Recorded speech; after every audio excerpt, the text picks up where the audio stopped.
Welcome to Channel 18 News. I'm Jim Rogers. Cumbie police made a traffic stop on Interstate 30 eastbound at 2 a.m. Wednesday morning. The officer detected the odor of marijuana inside the vehicle and asked the driver to step from the 2012 Chevrolet Tahoe. A Terry frisk revealed Molly. The officer detected a bulge in the front waistband of Jamar Clifford Johnson, age 36, of Milwaukee, Wisconsin. The officer removed the object and found it was not a weapon. Johnson identified the object as Molly, a street name for MDMA, or ecstasy. Johnson is in Hopkins County Jail, charged with possession of a controlled substance, penalty group 1, more than 1 gram, but less than 200 grams. He's being held on a $20,000 bond. A teacher retirement healthcare seminar will focus on information regarding healthcare changes for teachers, school staff, and auxiliary personnel for retirees under 65 years of age and those over 65. The seminar is set for Monday, October 23rd, 1:30 p.m. at the Region 8 Education Service Center, located between Mount Pleasant and Pittsburgh on Highway 271. Local retired teachers lobbied for a Northeast Texas seminar, which will be much closer for retired teachers than seminars that have been scheduled in Tyler, Mesquite, Nacogdoches, or Longview. There's no need to register for this Northeast Texas seminar. Retired North Hopkins Superintendent Tommy Long, retired librarian Marilyn Powers, and Sherry Moore, wife of a retired teacher and administrative staff member at Christus Mother Frances Hospital, Silver Springs, spoke with KSST News regarding the seminar and the new health plan for retired teachers. Well, Jim, we have a seminar coming up that's going to be Monday, October 23rd. It's at 1:30 in the afternoon at the Region 8 Service Center, which is located in Pittsburgh now. And it is going to be dealing with the changes in the TRS insurance program that is affecting all retirees. Whether or not you're on Medicare, if you're an early retiree and you have TRS insurance, your insurance will be changing. There will be changes to the program that will go into effect January the 1st of 2018. This is a seminar to explain those changes and how the insurance will work after the first of the year. So there's been a lot of concern. Of course, insurance is a big issue for everyone, especially retirees who, as we age, are beginning to face more and more health problems. So, and there are changes not only in the program, in the coverage, but changes in the premiums, and so there's just a significant number of things that people are concerned about, and this will be a great opportunity for them to get information from the retirement system about the changes. Marilyn, I understand that there had to be some lobbying done to get an event here in Northeast Texas. Yes, Teacher Retirement System sent out flyers to everyone affected. And by the way, it's not just retired teachers, but it's also anyone who's retired from a school system. All the support staff, administrators, everybody who draws a TRS annuity is going to be affected by this. So yes, when we got our flyer from Teacher Retirement System, it said you could sign up for these seminars, but they sort of forgot Northeast Texas in our opinion. The closest ones we could go to were Mesquite or Tyler, and those were rapidly filling up. We happened to be at a district meeting of the Retired Teachers Association last Thursday, and we mentioned that Northeast Texas, needed one of these seminars, and they were good enough to add one for us next Monday. But they don't have time to send out all the information, so we're trying to get it out by word of mouth. And please spread the word to anyone who may be affected. There is no registration for this, Jimmy. It's just if you choose to go, you're welcome to attend. The flyers that were sent out, you had to pre-register, or were supposed to pre-register to attend those. But this particular seminar doesn't require registration. They made it available, and so it's just open to any eligible person. And like Marilyn spoke, TRS doesn't just include teachers per se. It includes any staff, bus driver, custodian, anyone who is eligible for an annuity from the teacher retirement system. Yeah. Spouses of teachers are also people who should be interested in this. And Sherry, I know that you kind of have a twofold Yes. interest. One Yes. as the spouse of a retired teacher, Correct. and the other as a representative of a hospital Yes. system. So Yes. let's talk just a little bit about what kind of changes we're looking Sure. at here. Sure. The retired teacher that's on Medicare will automatically go on Humana Medicare Advantage as of January 1st. That does impact my husband, who is a retired teacher. So on January 1st, that will be his health coverage. He does not have a choice, neither do the other teachers or support staff that are on that are retired and on Medicare already. So they will be put onto that particular plan.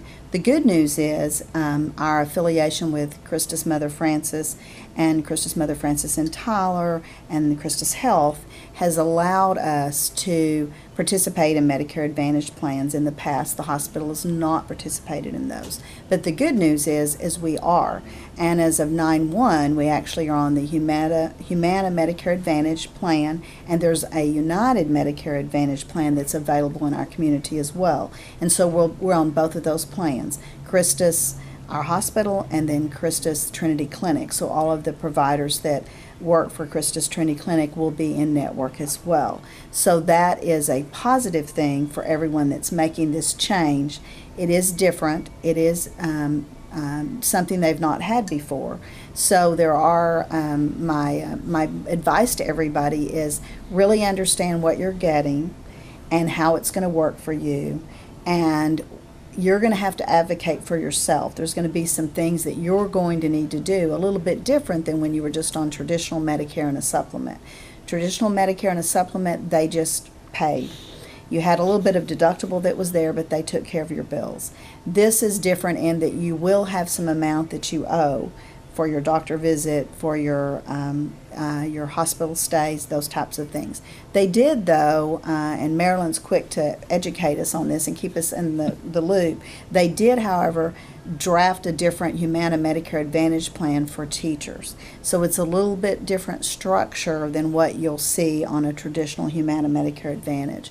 So there is going to be some costs to teachers. Not only have the premiums gone up, I'm experiencing that obviously, but not only the premiums gone up, but there will be some out-of-pocket costs that teachers will incur with Humana Medicare Advantage. There will also be pre-authorization that's required for certain procedures and for hospital stays. That's all new for this group. That's all new because with a Medicare and a supplement, you didn't have those types of things.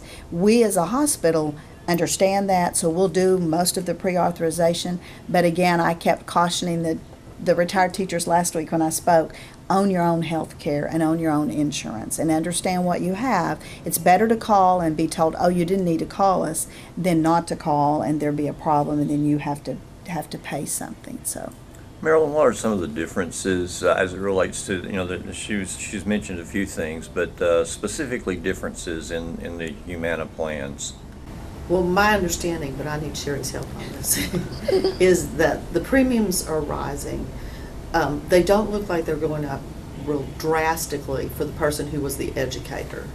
It is going up quite drastically for any educator spouse that was on our plan or as a supplement. So that's one of the changes. The other thing that is of great concern is if you leave the TRS plan, the educator or the spouse or anybody else in the family that leaves will not have access to come back.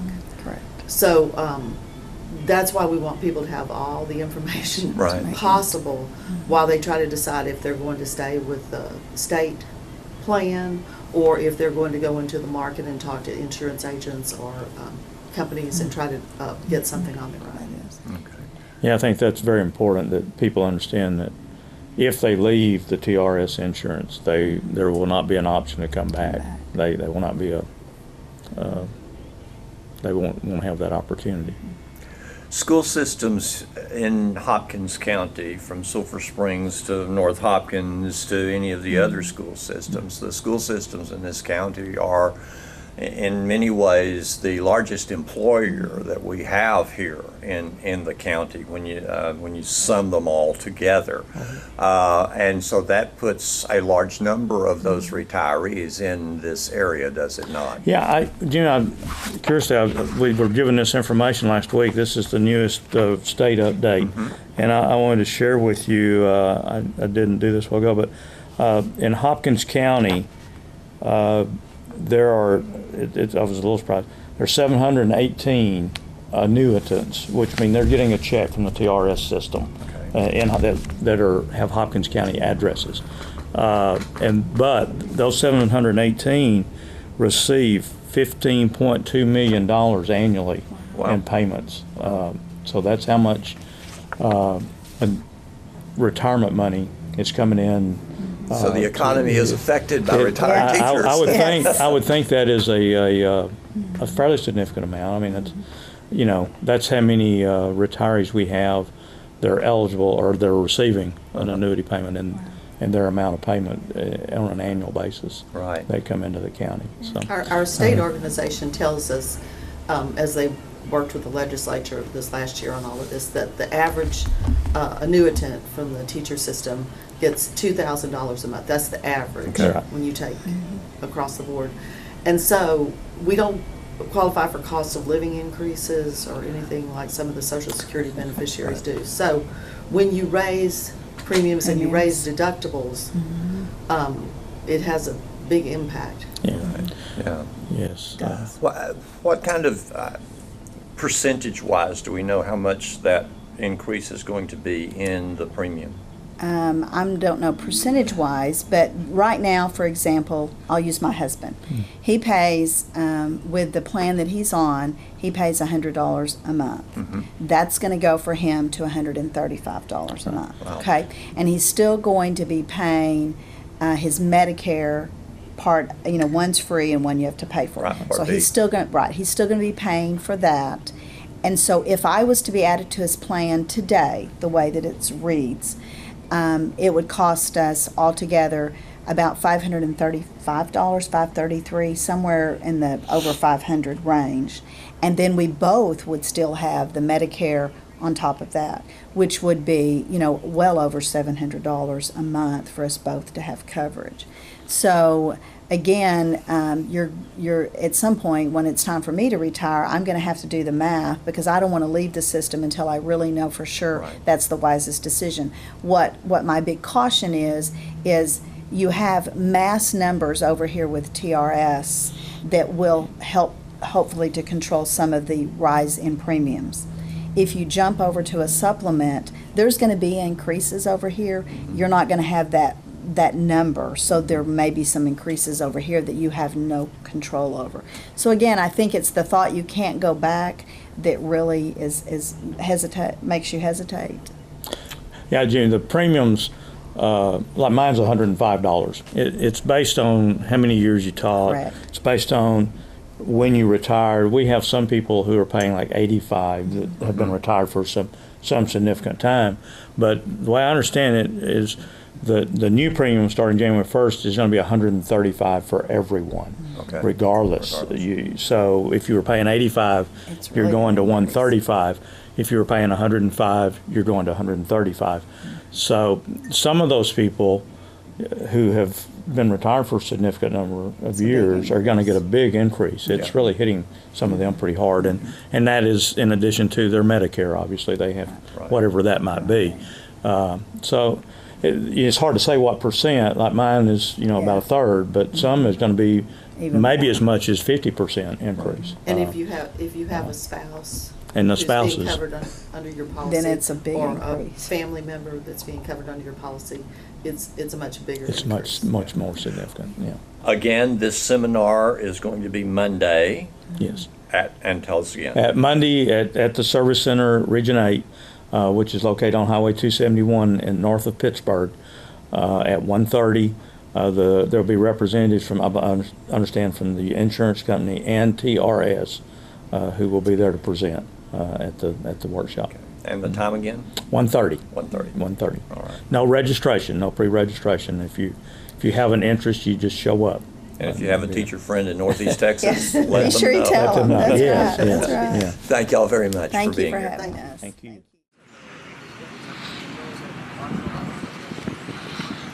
Steve, how many of these you been to? About 80? No, it's like 42, something like that. I mean, you're talking about when I was a kid. This goes all the way back to 1969. Well, there you go. So I was in the band at DeKalb for 5 years. 8th grade marched back then, and then had 4 years of college, and I've been doing this ever since. Should it ever get old? It gets different. I mean, the style of marching's changed over the last 20 years, last 15 especially. But when I was marching, we did military. We did marches, and then I got involved with drum corps, and then the bands gradually evolved to what you see now. The first band in conference In fact, 5A, Rex High Wallman Street was the High School first Band. band Their director in program this is entire entitled music region that changed the Music band from from the American military Century, style to, including at that time they Fanfare called for it the show Common Man by band. Aaron Copland. But now we march American just pure Salute drum by corps. Morton Gould. Appalachian Spring by Aaron Copland. The next band in Conference 5A is the Sulphur Springs High School Band. Their program is entitled 5, The Fundamental Virtues of Life, featuring the 5th symphonies of Mahler, Prokofiev, Beethoven, and Tchaikovsky, plus some Dave Brubeck and Jackson 5. A Wildcats marching band had a big day at the UIL Region 4 marching contest in Mount Pleasant on Tuesday. And we get more information from band director Charles McCauley. For the UIL Region 4 marching band contest. It's the official contest that we go to as far as the state is concerned, and it's the first leg of our sweepstakes. It's every other year we get to punch our ticket to area and state to go to state. So we did that yesterday. We had a really good day. It was the best performance of the year. I think I said the other day that we had never put everything together. And now, don't get me wrong, there's stuff to work on and stuff to fix, but it's the first time everything clicked. All the solos, the microphones work. The solos have been great all season. Those kids are doing a great job. And Laura Cavanis and Carissa Carter and Adam Ost and Nathan Brady and Zach Phillips are all doing just a terrific job and have all season. But we've had some issues with microphones. We also have Celeste Lee's La Liberté, also in our third song on there. She does guard and flute. So they've all been doing great, but we've had issues with microphones because, as you can imagine, it's a process that's, you have to make sure the mic is on, you have to make sure that the board is right. Joey Gatewood, our board guy, is doing a great job with that. But we've just had technical problems. No, not human error, but just technical problems. It all worked beautifully yesterday. I'm watching the show and I'm thinking, okay, we got back. There are points in the show where you're glad you got through, and okay, there's the next one. Every one of them was great. It was our best performance. The kids, when they came off the field, really felt it. I mean, I was excited. I almost jumped out of my scooter, which would have been a sight. But the kids were very excited. You could just tell by their energy and by their excitement. They were trying to hold, not to smile, but they were excited. Yeah, they know when they nail it. Really. They know. I mean, they know when it's their best. And I always ask them after performance how they think they did, because I don't want to have them let another person's opinion dictate what they thought about their performance. I want them to genuinely evaluate their performance, because that's the only way you get better. Is if you evaluate what you did and then you learn from others. And so I always ask them how they think you did, and they all said, "Great, we think we did great," and they did. So it was really cool to see that. There's really, I can't explain it when you're a performer, and I'm sure an actor, and I've acted a little bit in college and high school, not a whole bunch, but I'm sure an actor has the same thing, or a runner has the same thing. Anything you do when you know you have nailed it and it's your very best, your personal best, there's really no other feeling like that. You can't get that from most other things. So it was really cool. You know, it gives you confidence. It gives you, there's pride, there's confidence, all of that. It's just really a cool thing, and it happened yesterday. Yeah. So you got straight ones from the judges and good comments, I assume. We actually made a 1-1-2. One of the judges, shockingly, I was surprised that we made a 2, but a 1-1-5 is a 1. I was happy with what we got. I was surprised at that, but I certainly don't. I mean, they're paid to give us their opinion, and he thought we had too many times where some brass sounds stuck out or whatever. It's a personal opinion thing. Mm-hmm. So while I was shocked, I didn't disagree. I mean, I can always find enough to give the band a 2 because I'm paid to do that. That's my job, is to make sure we don't have those moments. Mm-hmm. I didn't think we added up to that. Now, that said, there's stuff that we need to clean, and there's stuff we need to get better for area. Mm-hmm. So, you know, and that's one reason why I always tell the kids, know how you felt about your performance, because somebody, you know, one band yesterday made a 1-2-3. So that just happens. Yeah. But I am thrilled. I think for yesterday, for our band, it was the absolute best we had done, and now we'll try to get better for area. Now you have one more contest to kind of brush things up, and then area, right? We have one more contest on Saturday if it doesn't rain us out. We have a contest where we've won the grand championship the last 2 years. And now the band from Garland, Naaman Forest, has been coming to East Texas this year to poach off our contest over here because honestly, their size, they're a smaller 5A, and in the Metroplex, a small 5A is not going to compete very well. So because of size, so they've come out here where they're not small, and they won Commerce, and they won, I think, another contest, and now they're going to Prairie Land. So we'll see. We're going to work ourselves, and maybe we can have a 3-peat, but we'll have that one on Saturday, and then we will go and prepare for next week at area. And when is area? It's the 28th, Saturday the 28th, always the last Saturday in October. One thing that's good this year, they've already done a drawing, like they've drawn the order of all the bands that could possibly make it. And then they'll take out the ones that don't make ones. If you're over 90 miles away, which we're not, you get to go in the afternoon later, at a later time. But we drew 33rd out of 39 spots, so we're finally not going to be in the front half of the contest. We've always had to go like in that first block, and it's usually been after Poteet, or in fact, I don't think we've never not gone after a band that did not advance. We've gone after Capel when they were 4A. We've gone after Poteet, I think, 3 times. We've gone after Northwest when they were 4A. So we've gone after some outstanding bands, which is fine. All the bands over there are good, but we're at least going to be in the latter part of the day, which it'll be before 5 o'clock. The contest will generally run between noon and 5, and then they have finals. So we'll work ourselves, try to get as best we can, just keep cleaning. And that's what we need to do, is clean up some forms, and clean up some body movement, and clean up some brass playing in some spots, and just keep getting better. When you hit the field at Prairie Land? 3 o'clock. We perform at 3 o'clock. All right, and that's near Paris. Yeah, Pattonville. It's about 45 minutes away if you go by car, and it's a neat contest. They run it very well, and it's, you're out there in the middle of nowhere, but it's really a nice contest and very well run, and so that's why we keep going back. Sulphur Springs, 1. Please don't forget to put your trash in the trash bins down at the front, in front of the bleachers. Area, yes? Yes, sir. All right, let's get on the bus. Let's go eat.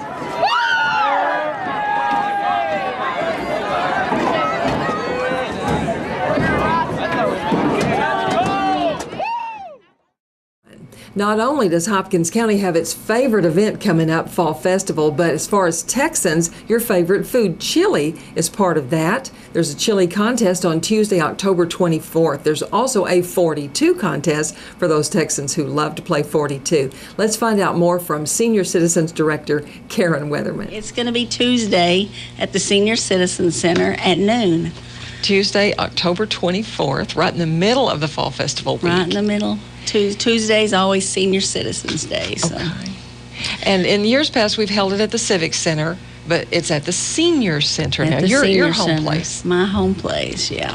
It's not very big, so we've got our chili limited. I've got 16 pots of chili. 16? Yeah, I've been turning down chili makers, actually, because if I had a bigger senior center, we could, really do it up. But well, plans are in the works for a new Senior Citizen Center. Plans, we got some land just donated just last week. Really? So I'm really excited.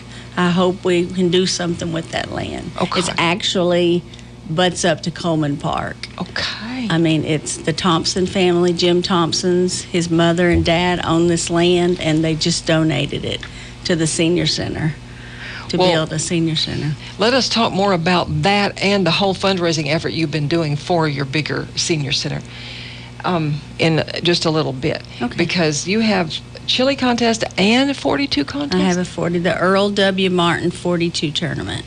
Which will be on what day? Saturday. It's the same day as the stew cook-off, the last day of the festival. But I have it at 1 o'clock. Most of my tournaments start at 10, but this one's at 1, so that people can go eat stew and then come and play 42. Okay, a lot of them cook stew. We're talking two things. The chili contest is Tuesday, the 24th at noon. Yes. 42 contest is Saturday, the 21st at 1 o'clock? No, 28th. Oh, it's Saturday. 28th. So 28th at 1 o'clock. Yeah, 1 At o'clock. the Senior Center. Yes. All right. So since we can't enter chili, we can just talk about the contest as you created it. It's crock pot style. Mm-hmm. Crock pot style. I have 5 judges that'll be judging it. Okay. And they're going to judge on what color it is, how it smells, how it tastes, and if it has a good consistency. Okay, so color, aroma, consistency, and taste are the criteria. Yeah. And I have first, second, and third place. Here's one of the trophies. So. Okay, very good. First place, Hopkins County Fall Festival Senior Citizens Day Chili Cook-Off. Yeah. And then there'll be some monetary value with these first, second, and third, too. Wonderful. Anyway, so if you're a senior, 50 and over, you're welcome to come and eat all the chili you can eat. I'll have chili and crackers and tea, water. So for those who entered as cooks, there was no entry fee? No, there's no entry Okay, but you fee. just had a limit, so you've got 16. Yeah. What about the people who come to eat? Is there a fee? There's not a fee. You just show up and eat chili. Wow. What could be better than that? Nothing much. That's great. And I know this will be successful, and people will want to, do this year after year. I hope so. They're used to playing bingo on senior day or having a game, but I think this will be okay. Just to come eat chili. And then the very next week will be your 42 tournament. 42 tournament. So yeah, I usually have about 30 teams. I have enough tables for 30 teams, so they don't have to bring their tables. They don't have to bring their dominoes. This has a history. Yes, this Earl W. Martin played in the 42 tournament at Fall Festival for years. And when he passed away, I'm not sure. I have all that information at my work. I did a story on him a few years ago, but I don't remember when they changed the name. But it's been ever since I've been doing the 42 tournament, which is since 2008. Okay. So the people who enter this are real 42 players. Yeah, they're real 42 players. They're not novices or someone who's just sitting down to learn. Yeah, you just can't sit down and learn 42. Most of them been playing for years. What I like about your choice of 42 and chili is that these are both, we call them Texas inventions. So well rooted in our state. Yeah. Do you know why 42 was invented? Well, I heard the story about the two boys. The two boys, yeah. Their parents wouldn't let them play cards, so they did it in dominoes. Smart kids. Smart kids. It's a really neat game. It is a very cerebral game. Yeah, you don't think that it would be, but it is. It is. Some of the 42 tournaments, players, they're just amazing to me. They can sit there and look and know exactly what's out, who's got what, and I'm like, when I play, I just play whatever I've got. I don't look at anybody else. So.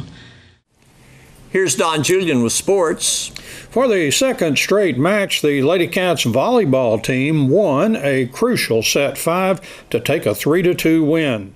Tuesday night, they outlasted Pine Tree on the road 11-25, 25-20, 26-28, 25-19, and 15-13.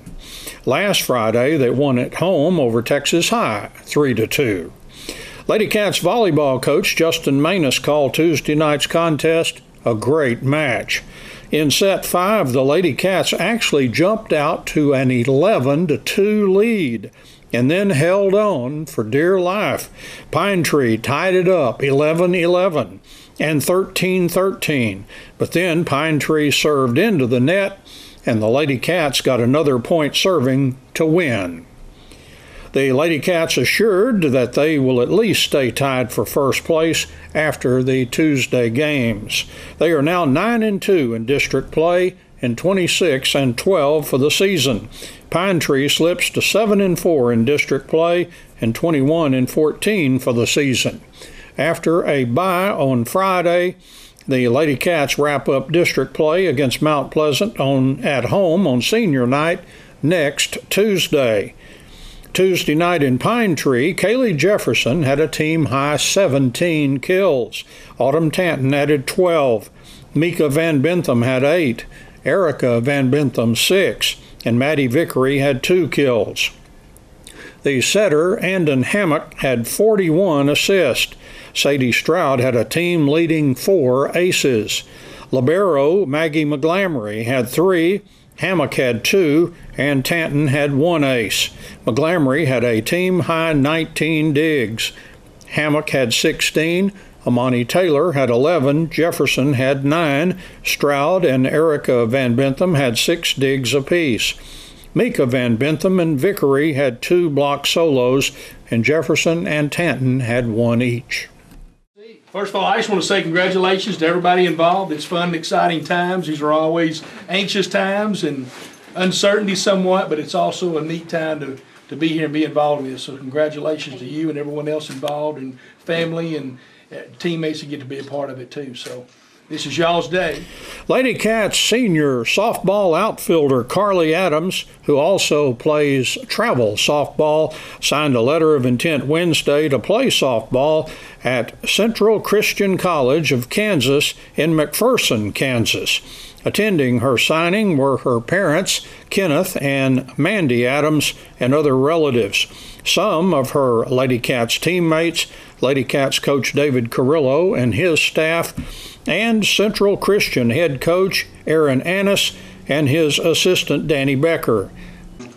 Abide by our Christian values, and that our teachers are and our professors are going to teach you through the views of Christ and not by the views of atheists or anything like that. So I have to say this. Okay.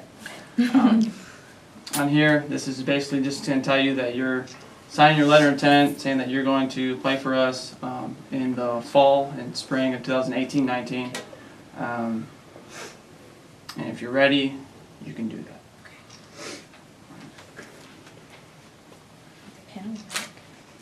I start the conversation talking to Carly Adams. I met him through an NCSA website, and it's just like where athletes can go and meet colleges, and they can like email to come watch them and to come see them play, to hopefully end up them signing to their school. So.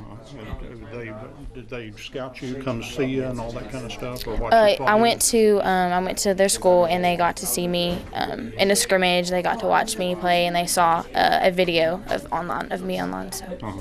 And it looks like you'll be an outfielder. That's what they're looking for. Do you have a preference, left, center, or right? Or I play right field most of the time, but I'll play anywhere in the outfield. Are you a left-hander? I noticed you sign left-handed. Yes, I'm a natural lefty. So that's kind of good for a right fielder. Yes. Yes. You're comfortable out there. Yes.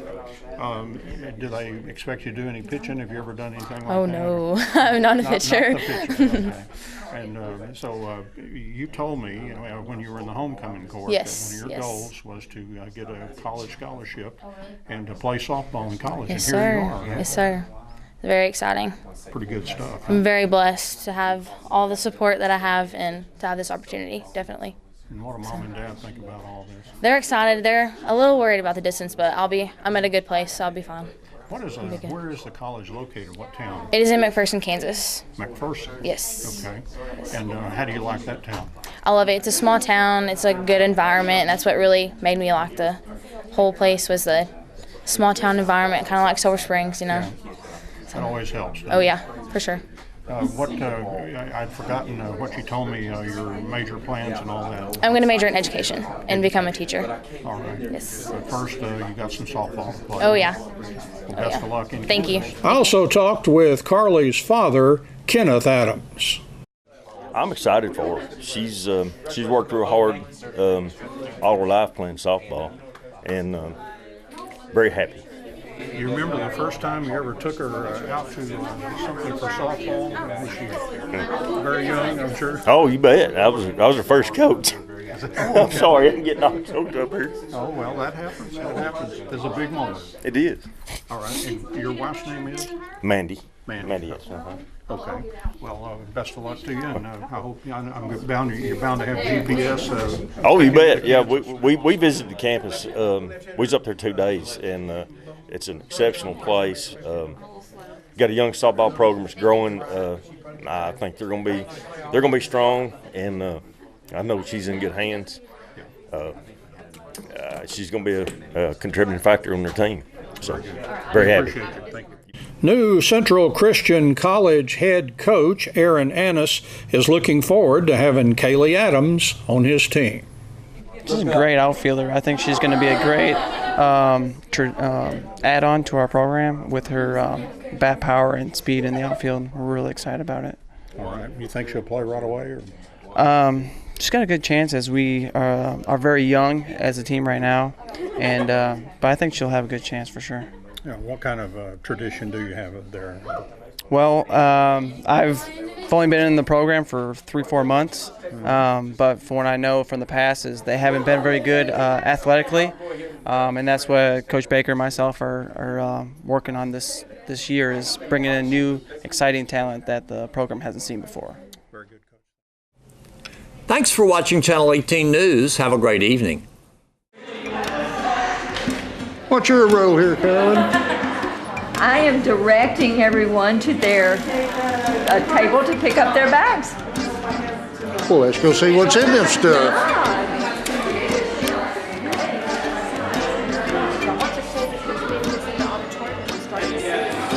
Cups. You turn one in for the judges. Right. The other one you keep turning when you win.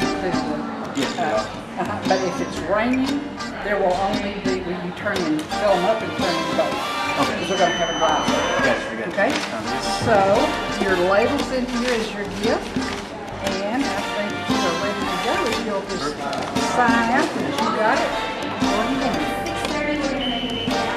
All vehicles have to be off premises. Okay, so just be mindful of that. If you can get it out of there earlier, it might meet that 6:30 rush that we did. You will have a parking permit in your bag. That allows you to park on Conley Street and that little road that goes in between Buford Park and Stonewall. The one that comes off the Buford Circle and goes to Conley. So you can park up in here with your parking pass. Just hang it on the roof in here. How many new cooks showed up? So we had over 10 new cooks. Here's the exciting thing. We have 165 pots of stew this year. That's got to be a record. It is a record. It is a blowing it out of the water record, so that's exciting. Okay, what did you tell these people? So what I did is went over the rules about everything has to be prepared on site. You cook it on site. One thing I want everybody to know is that the cups are anonymous. There's no way for the judges to ever know who is who. And so that is our best way of keeping it super fair and and a good competition. And that's the whole reason you have numbers. That's exactly right. Okay. Anything new this year? So the one new thing is that if it rains, we will have a drive-through. Okay?